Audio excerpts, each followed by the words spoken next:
All right, taking us home tonight. Big round of applause for number 10. You never know what's going to happen. Nate. Nate, come on up. Come on, everybody. When you're done, stay up here, okay? Okay. Nice and close. In March of 2009, I went to Monterrey, Mexico for 2 weeks and stayed with a host family.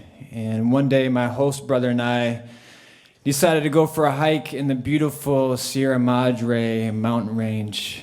And we hiked for a while and came across some hikers who said that there was a beautiful view of Monterey just a little bit further up the trail. Unfortunately, my host brother had to go back because he had to go to work, and I decided to keep on walking.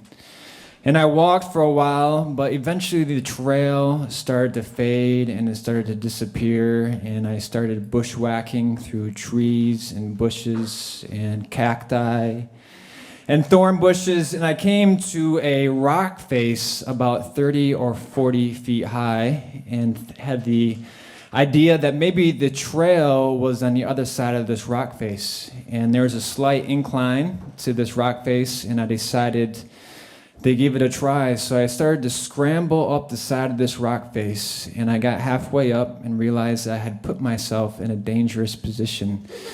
So I turned around and slowly but surely onto my butt and started to scoot down the side of this rock face when my foot all of a sudden slipped and I started to free fall through the air. I landed on a rock ledge a little bit a little bit longer than a coffee table, and I landed on my back, and fortunately I had a backpack on with a lot of empty water bottles in it that helped cushion my fall. But unfortunately, everything below my backpack was broken, all of my ribs, all of my vertebrae. And I looked at my right wrist, and it was crooked as a Z. So I snapped it back into place. I put pressure on it, and it snapped back into a Z. And I looked at my left leg, and my shin bone was exposed. And the wind was knocked out of me.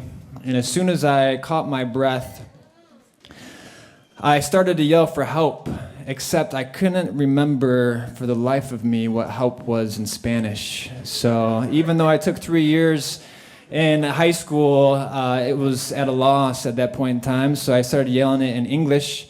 And I heard some voices yell back at me, and I yelled at them, and they yelled back at me.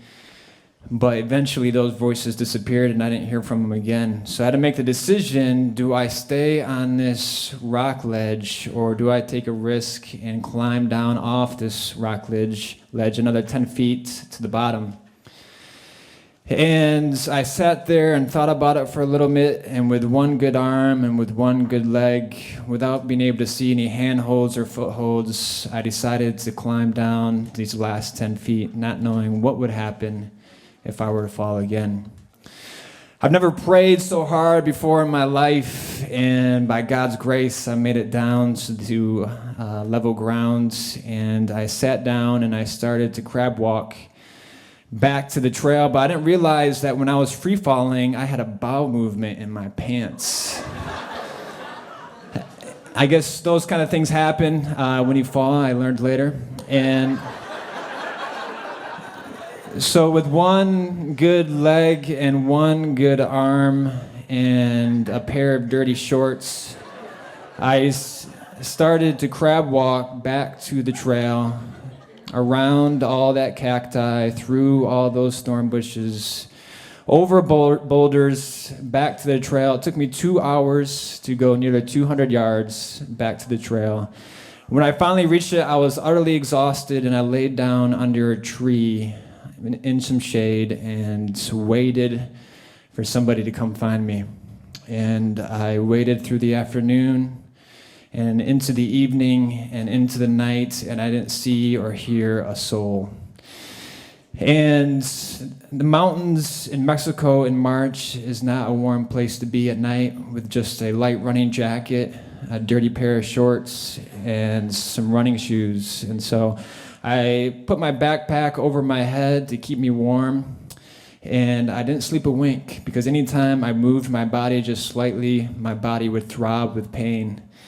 And so I counted down the minutes and the hours until the sun rose again. And at 8 o'clock in the morning, I heard my name ring out. And I've never experienced such joy as when I heard my name yelled through the air.